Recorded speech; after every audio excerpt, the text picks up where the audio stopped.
पूर्णमिदं पूर्णात् पूर्णमुदच्यते पूर्णस्य पूर्णमादाय पूर्णमेवावशिष्यते। ओम शांति शांति शांति। नामापि ते च मधुरं मधुरं स्वरूपं कर्मापि ते च मधुरं मधुरा स्मृतिश्च। बुद्धिं प्रबोधय प्रभो मधुबोधशक्तिं विद्यां प्रयच्छ परमां परिभावयामि। कोमलं कूजयन् वेणुं श्यामलोऽयं कुमारकः वेदवेद्यं परं ब्रह्म भासतां हृदये मम। कूजन्तं राम रामेति मधुरं मधुराक्षरम् आरुह्य कविताशाखां वन्दे वाल्मीकिकोकिलं। नारायणाखिलगुरो भगवन्नमस्ते। हर हर महादेव।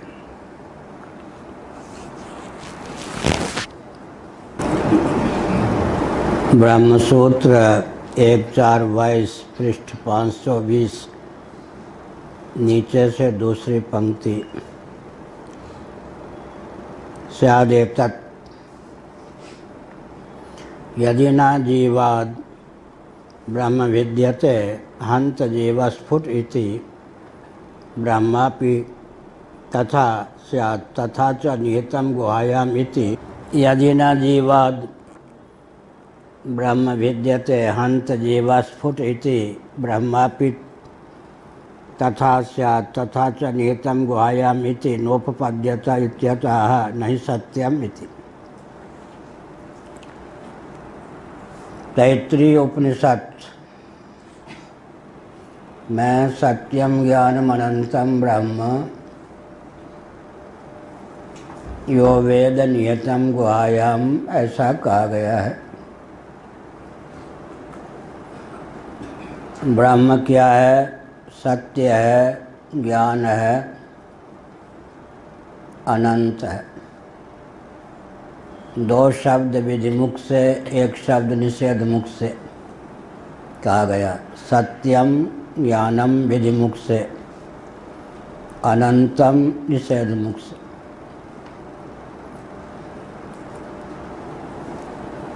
व्यावृत्त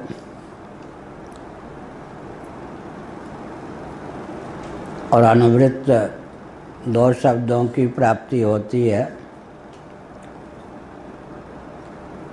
भगवान शंकराचार्य महाभाग ने भाष्य में लिखा, सत्यम ब्रह्म अपने आप में यह लक्षण भी पूर्ण है। ज्ञानम ब्रह्म अपने आप में यह लक्षण भी पूर्ण है। श्रुत्यंतर को लें तो आनंदम ब्रह्म, आनंदो ब्रह्म यह लक्षण भी पूर्ण है। यहाँ अनंतम ब्रह्म यह लक्षण भी पूर्ण है। लेकिन जगत अनित्य या असत है। उसके व्यावर्तन के लिए सत्यम शब्द का प्रयोग किया गया। एक विधा यह है। विशेषण व्यावर्तक होता है, लक्षण स्वार्थ का समर्पक भी होता है। अतः केवल विशेषण से काम नहीं चलता, लक्षण की भी आवश्यकता होती है। जगत अनित्य है। अनित्य को ही असत भी कहते हैं, क्योंकि सत का विलोम क्या होगा?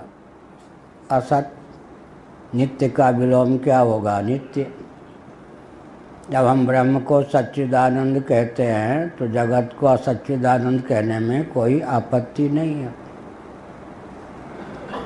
भामतीकार वाचस्पति मिश्र जी ने बताया है कि वेदांत प्रस्थान में नित्य और सत्य का अर्थ एक ही होता है, और जगह अनित्य को भी सत्य कहते हैं। एक दिन हमने विस्तार पूर्वक कहा था।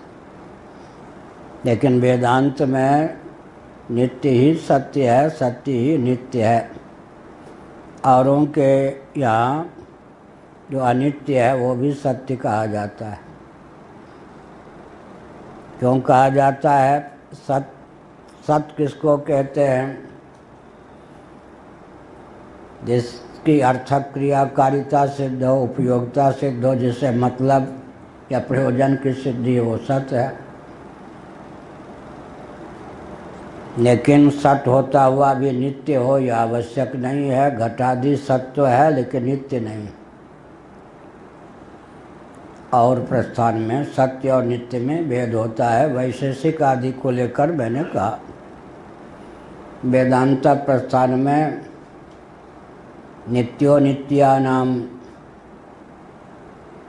सत्यस्य सत्यम ये उपनिषदें हैं। कठोपनिषद में नित्यो नित्यानाम, बृहदारण्यक उपनिषद और भागवत में सत्य से सत्यम कहा गया है। तो हमारे यहाँ परमात्मा ही नित्य है, वही सत्य है। उसके अतिरिक्त जो कुछ है सब अनित्य है, असत्य।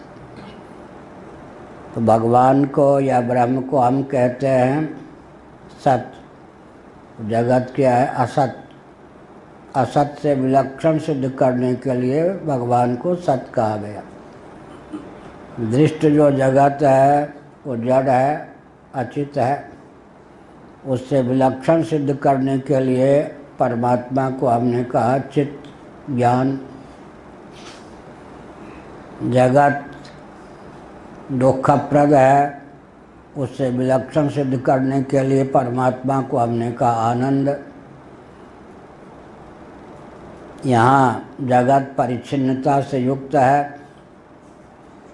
कालकृत, देशकृत, वस्तुकृत परिच्छेद शून्यता जगत में नहीं है।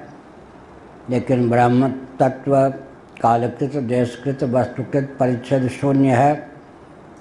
परिच्छेद के व्यावर्तन की भावना से क्या कह दिया? अनंत। यो वै भूमा तत्सुखम, यह जो छांदोग्य श्रुति के 7वें अध्याय का वचन है, इसके आधार पर अंत में सत्यम ज्ञानम अनंतम ब्रह्म में अनंत शब्द आनंद तक पहुंच जाता है। क्योंकि यो वै भूमा तत्सुखम, भूमा पड़ोसी प्रेमा व्याकरण में ये सब एक ढंग से बनते हैं। भूमा प्रेमा ये सब। यो वै भूमा तत्सुखम। तो एक प्रकार से जगत से विविक्त व्यावृत ब्रह्म को सिद्ध करने के लिए सत्यम ज्ञानम अनंतम 3 शब्दों का प्रयोग किया गया, या कहीं कहीं सच्चिदानंद मात्रम भी कहा गया। लेकिन वह तत्व परोक्ष ही है, ऐसी बुद्धि न हो जाए, इसलिए क्या कहा? सत्यम ज्ञानम अनंतम ब्रह्म यो वेद निहितम गुहायाम।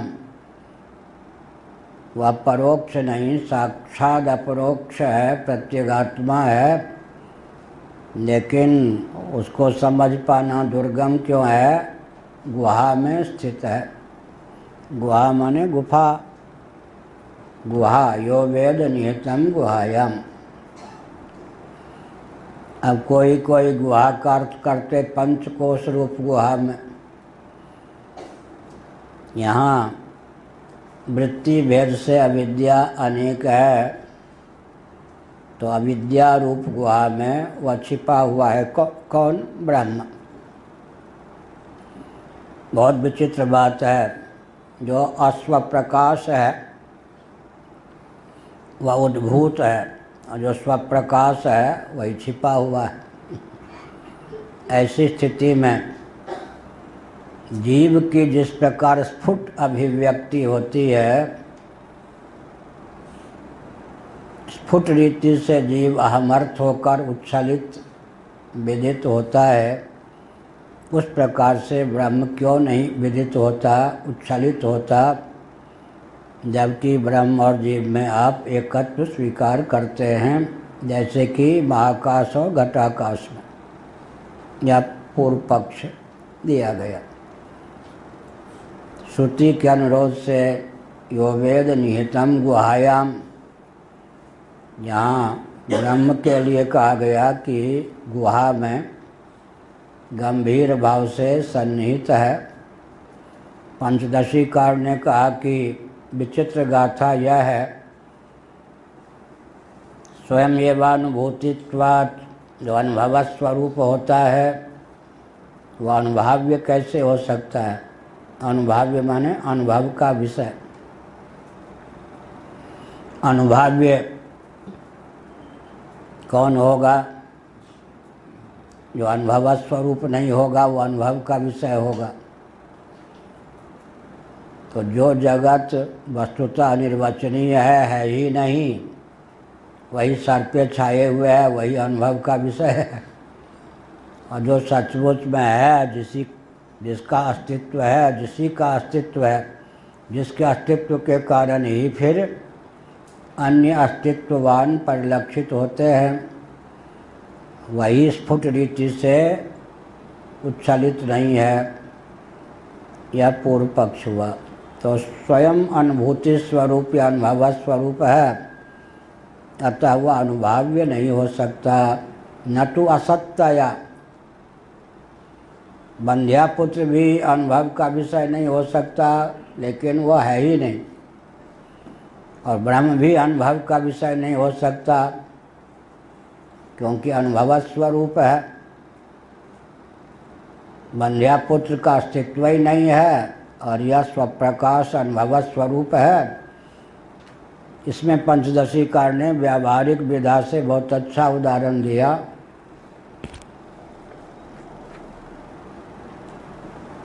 इमली अम्ल पदार्थ से परिचित है, अमचूर आदि से। इमली आदि का स्वभाव क्या है? जो अम्ल वस्तु है उसको खट्टा बनाने के लिए कोई और वस्तु चाहिए क्या? वो तो अम्ल है ही। अम्ल को अम्ल बनाने की क्या जरूरत है? वो स्वयं अम्ल है। जिस खटाई के योग से दाल और क्या कहें करेला आदि वस्तु में भी खटास का संचार हो जाता है, उस अम्ल रस को अम्ल रस को खट्टा बनाने के लिए किस और रस की जरूरत है? नमक को नमकीन बनाने की आवश्यकता है क्या? जिसके योग से दाल इत्यादि में लावण्य का संचार हो जाता है। लवण से बना लावण्य, इनका सौंदर्य माधुर्य लावण्य कहते हैं। अगर हिंदी में अनुवाद कर दे कि नमकीन है ये सौंदर्य ठीक है, ये तो ठीक ही है। माधुर्य मधुरता, आगे क्या कहते हैं प्रशंसा के लिए? लावण्य। अब लवण से बना है लावण्य, अब कह दे कि तुमको कहा नमकीन तो मारने दौड़ा जाए। लेकिन संस्कृत का शब्द अगर कह दे सौंदर्य माधुर्य लावण्य सब सर्वगुणों से संपन्न, आप में प्रसन्न हो जाएगा। हिंदी में अनुवाद कर दे तो वहाँ संस्कृत की सहिष्णुता है, हिंदी की सहिष्णुता नहीं। क्या हिंदी में क्या कहेंगे? लवण नमकीन है ये हमको नमकीन बना दिया तो नाराज हो जाए। नहीं, आपके लावण्य का क्या कहना? वाह, बहुत प्रशंसा है। अब अर्थ जान ले तो फिर लावण्य क्या? सैंधव घनवत आया, तुम्हारे पूज्य गुरुदेव ने विनोद करते हुए पढ़ाया।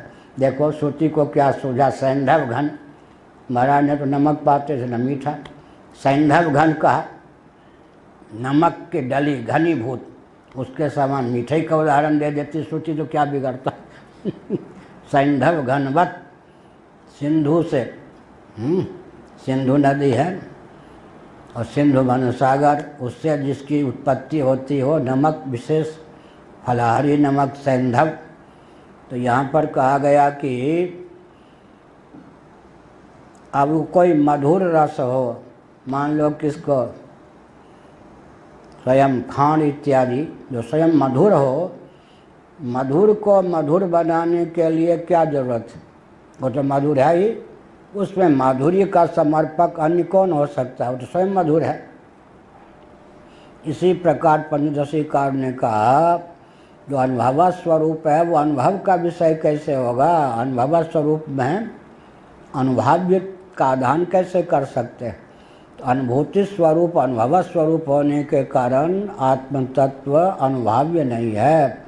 बंध्या पुत्र भी अनुभव्य नहीं है, अनुभव का विषय नहीं है, वहाँ अस्तित्व का अपलाप है। और यहाँ अनुभव स्वरूपता ही प्रतिबंधक है। तब एक चलवा मचल गया। पंचदशीकार ने इन सब को पढ़ के बड़े रोचक शब्दों में 1571 श्लोकों की, संभवतः पंचदशी 1571 या 72 श्लोक हैं, रचना की है। पंचदशीकार की बात हम जरा विनोद की भाषा में कहते हैं। गुरुजी पत्नी का मुख देख लिया, स्त्री का मुख देखा, बच्चे का मुख देखा, शरीर का दर्शन होता है, उंगलियों का दर्शन होता है। हमारी मचल है कि आत्मा का दर्शन जरूर करा दीजिए। क्या? आत्मा का दर्शन जरूर करा दीजिए। एक व्यक्ति नैमिष से आया, बुरा न माने कोई, हम नैमिष वाले जो भी आएंगे हमसे पुराने नहीं होंगे कोई। अब हम तो 63 से वहाँ थे, अब तो सब मर आ गए होंगे। नैमिष में के पुराने व्यक्ति तो होंगे नहीं। हमको कोई नैमिष का आके धौस दिखाने लगे तो हम कहेंगे भाई वहाँ के हम तुम जिसकी बात करते हो वहाँ हम पूर्वज हैं तुम लोगों के, हम वहाँ। ऐसे ही धर्मसंघ वाला कोई आवे तो हम कहेंगे कि देखो हम बोलते नहीं हैं, पर हम 60 से पूज गुरुदेव से जुड़े, सन 60 से पूज गुरुदेव से जुड़े हैं, दिल्ली में थे तब से। अब तुम हमको धर्मसंघ की नीति सिखाने आए हो, हम बहुत नज़दीक रहे लाडले प्यारे। क्या तो हमने क्या संकेत किया? 3 से पाला पड़ जाए ना भय सर्राफ, प्राण छुटाना बहुत मुश्किल। कुछ गुरुदेव या महापुरुषों की निंदा में तात्पर्य नहीं है। आजकल कोई व्यक्ति अगर नैमिष वाला आ गया, अरे राम, वो इतना आक्षेप करेगा कि उससे पिंड छोड़ाना कठिन। एक धर्मसंघ का आ गया हम ही को इतना इन लोगों ने नाच नचाया, अब तो सब नाच नचाने वाले कोई गूंगा हो गया, कुछ हो गया, सबको दैवयोग से दंड भगवान ने अपने आप दे दिया। इतना नचाया, इतना गुरुद्रोही तक कहना शुरू कर दिया, बड़ा विकट। धर्मसंघ वालों से पूज्य गुरुदेव के धर्मसंघ को तो कहाँ ले जाके चले गए। जैसे हेडगेवार जी की आरएसएस, हेडगेवार जी का आरएसएस और आज का आरएसएस आकाश पाताल का अंतर हो गया। चेलों से बचना बहुत विकट। गुरु गोविंद सिंह जी और नानक देव जी का सिख समुदाय और आज का सिख समुदाय, वो लोग सोच भी नहीं सकते थे चेले चपाटी वहाँ ले जाकर छोड़ देंगे। हरिहर के उपासक नानक देव जी थे। जगन्नाथ जी की स्तुति की है कौन? नानक देव जी ने। उनके सौंदर्य का वर्णन किया है। सबसे ज़्यादा खतरा होता है चेले चपाटी से। गुरुओं के स्वरूप को कहाँ जाके पटक दें, कुछ नहीं कह सकते। तो धर्मसंघ वाले से पाला पड़ जाए तो वो रुला के छोड़ देंगे। और नैमिष वाले से, तीसरा गीता प्रेस का कोई पुराना व्यक्ति, हमारा दैवयोग समय सबसे पाला पड़ा। गीता प्रेस के पुराने व्यक्ति को श्री राम सुखदास जी महाभाग आदि ने त्याग की वो परिभाषा बताई जो उनके अलावा किसी में चरितार्थ ही नहीं हो सकती थी। ब्रह्मा जी की सभा में परीक्षा में कोई पास हो जाए, गीता प्रेस के बनियों सेठों की परीक्षा में कोई पास हो जाए, बहुत कठिन है। दम भी तो पास हो जाएगा थोड़ी देर के लिए, सचमुच का व्यक्ति पास नहीं होगा। तो आ गया कहाँ पर, जब मैं वृंदावन में था नैमिष का, मैंने सुना आप नैमिष पर रहे। हमने कहा रहे हैं नहीं रहे हैं, जो कहना हो कहा। आपको आत्मा का साक्षात्कार हुआ, दर्शन हुआ? हमने कहा भले आदमी, किसको हुआ ये बताओ, और क्या हमारी भाषा समझे। भगवान शंकराचार्य महाभाग ने गीता के 18वें अध्याय में क्या लिखा है मालूम है? तो आत्म साक्षात्कार के लिए प्रयत्न करना चाहिए। उन्होंने कहा संभव हो तो करना चाहिए, असंभव है। गुरुगम्य विद्या है ये, पागल बना देता है वेदांत। क्या गुरुगम्य विद्या है? शब्द जो हैं वेदांत के साहित्यिक हैं, अर्थ दार्शनिक हैं, इसलिए एक भी शब्द का अर्थ ऐसा है जैसा सुनने में आता है अर्थ। ध्यान दीजिए, आत्मानुभूति संभव है क्या? आत्म साक्षात्कार संभव है क्या? आत्मज्ञान संभव है क्या? आत्मरति संभव है क्या? स्वप्रकाश संभव है क्या? शब्द तो है। एक का भी अर्थ सुनने से अवधावृत्ति से जैसा लगता वैसा है ही नहीं। इसलिए ये गुरुगम्य विद्या है। परंपरा से जिसने वेदांत नहीं पढ़ा है एक भी शब्द का अर्थ नहीं लगा सकता। और शब्द तो हैं, यस्त्वात्मरतिरेव स्यात् आत्मतृप्तश्च मानवः आत्मन्येव च संतुष्टस्तस्य कार्यं न विद्यते। एक भी शब्द ऐसा नहीं है यहाँ जिसका अर्थ ठीक से लगा सकते हो, जो संप्रदाय विद नहीं है। आत्मरति संभव नहीं है, आत्मतृप्ति संभव ही नहीं है, आत्मसंतुष्टि संभव ही नहीं है, पर शब्द तो भगवान के हैं। क्या दोष होगा व्याकरण के अनुसार? रति का विषय भी आत्म तत्व, रति कर्ता भी आत्म तत्व। तो वैयाकरणों के दृष्टि से क्या होगा? कर्म कर्तृ विरोध। स्वयं ही कर्ता, स्वयं ही कर्म, स्वयं ही गंता, स्वयं ही गम्य हो ही नहीं सकता।